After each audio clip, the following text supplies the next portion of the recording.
Hello guys, and welcome back to another video. Today I'll be trying to repair this computer that I got from a local computer repair shop for free. This system was destined for the e-waste recyclers and is allegedly broken, so we'll be seeing if we can fix this thing up and possibly sell it for a profit.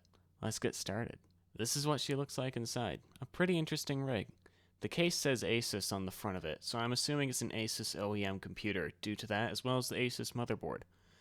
When I opened up this computer, I immediately noticed something out of the ordinary.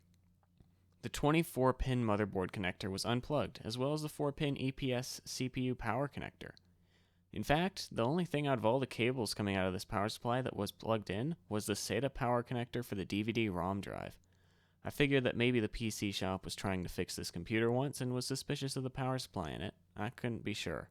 So I decided to test the power supply with my multimeter to see if it was functioning as it should.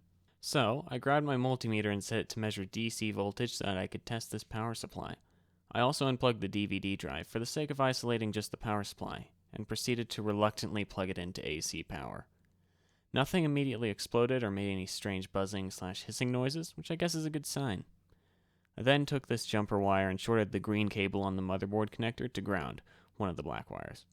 This turns the power supply on, otherwise it defaults to being turned off. I measured 5 volts, looks good, 3.3 volts, looks good, and oops, the jumper came out. Just as I was going to measure 12 volts, though, this horrid noise started coming from somewhere, and it startled me enough to cause me to turn off the power supply. Even though the noise I heard was quite odd and very concerning, I had no suspicion of the noise being due to any electrical fault in the power supply, so I tried turning it back on. I did, and nothing weird was happening. I got my 12-volt measurement, which looked good, and then turned off the power supply as I was done with it for the time being. Since the power supply didn't raise any suspicion with its voltages, other than that one episode of the strange noise, I plugged in the motherboard and CPU power cables. These were the only 2 cables that I needed to plug in to see if the system would boot or post at all, which was my next question. I plugged the system back into power and pressed the power button. The system spun to life, at least as far as I could tell. The motherboard clearly had good power, as was evident by the fans spinning and ramping up and down. This was a good sign, so I plugged it into my monitor and powered it up again. To my surprise, it booted and told me to select a proper boot device, exactly what you'd expect from a perfectly functioning system. What on earth? I was quite confused, as I had expected this system to show no signs of regular life whatsoever. Oh well, if it works, that's an easy 50, maybe 60 bucks. I decided to plug in a 128GB SATA SSD I had laying around and my Ventoy ISO install USB to see if I could get it to go to the BIOS, where I could then tell it to boot to the USB and install Windows. I connected everything up to the computer: power, monitor, keyboard and mouse, as well as the install USB, of course. I powered it on and let it go too far to this screen where it showed the blinking cursor. Then the horrid noise came back, and this time I was able to recognize it as the power supply fan.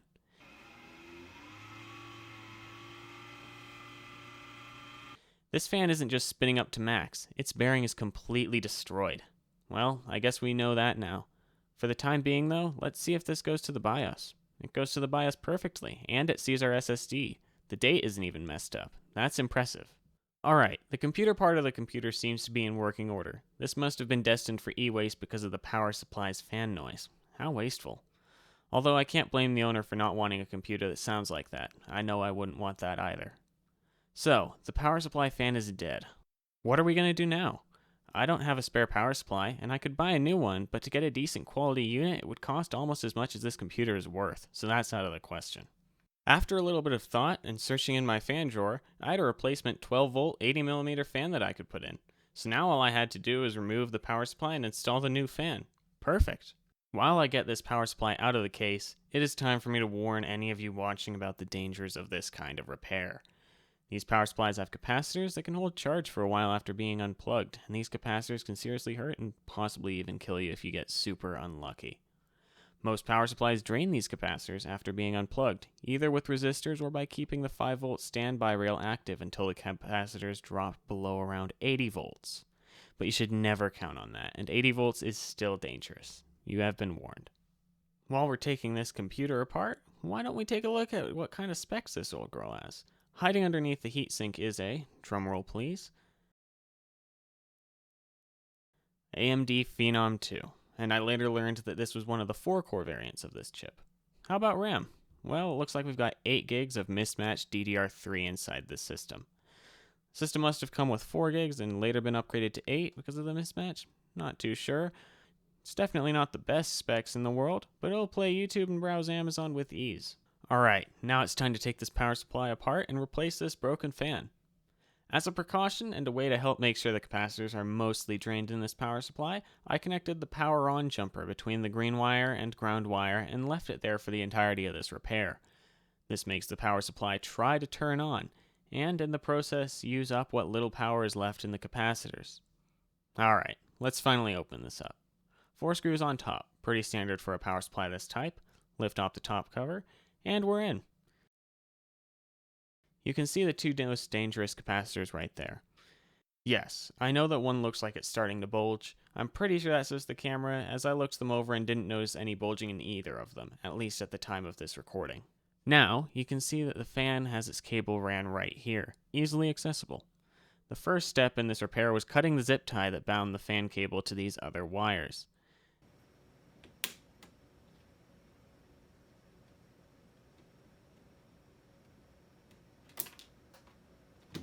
Now that was done, I could remove the fan from the housing by removing its 4 screws. With the fan free, I cut the cable relatively close to the fan and set the old fan aside.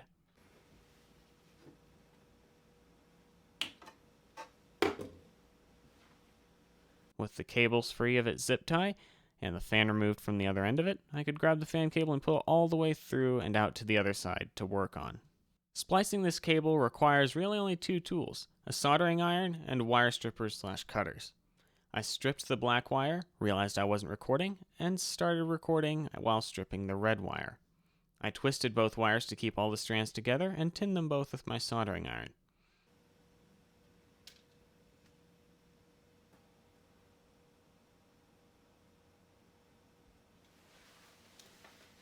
Now it was time to do the same, but to the wires coming out of the new fan. So again, I stripped the wires, twisted them, and then tinned them just like before. Now, to connect them, I grabbed some appropriately sized heat shrink tubing, as you don't want 2 wires floating around inside a power supply exposed, put the tubing on, and twisted both pairs of wires together.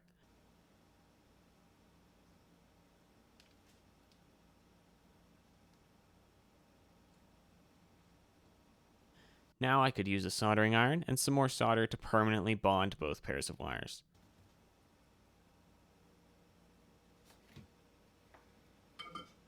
Since I couldn't find a lighter and I didn't want to use a heat gun on such a small thing, I lowered my soldering iron's temperature and rubbed it along the heat shrink until they had completely shrunk.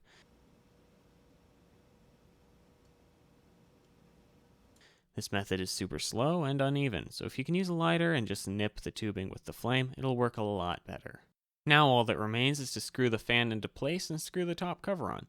I positioned the fan where the old fan went and adjusted the wires coming from it a little bit. I was then able to use the other fan's 4 screws to reattach the new fan to the power supply casing.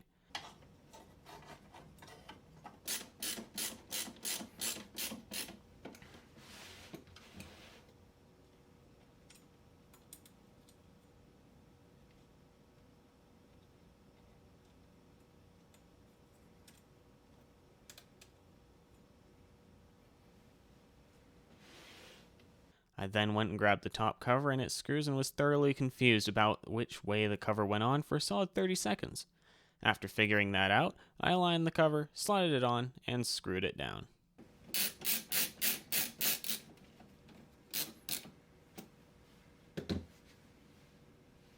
Then it was removing the power supply in reverse, figuring out how to get it to slot into the case, screwing it in, and finally not plugging in the power cables again because I chose to do a few things a little out of order here, as you'll soon see. I applied some thermal paste to the CPU, a relatively large glob due to the size of the heat spreader, and locked the CPU cooler down. I then thought to myself, I wonder if I have a better fan for this cooler. And sure enough, I did. I installed it, which took a really long time because I didn't have a good sized screwdriver for these screws, but eventually it was on. But then I saw this open spot on the back of the case for a 92mm fan, and a fan header right next to it, and thought, why don't I put a case fan here? So, I did. I'll skip over this process because I promptly removed it after finding out that the motherboard doesn't seem to have a way to take that fan header off of maximum speed at all times. So that was a waste of a decent bit of time. Oh well. It was finally time to reinstall the power supply's cables and connect the CPU fan, which was a very easy job. However, I decided to make it harder for myself and cable manage some of the cables in here a little better than they were before, even though they'll almost certainly never see the light of day.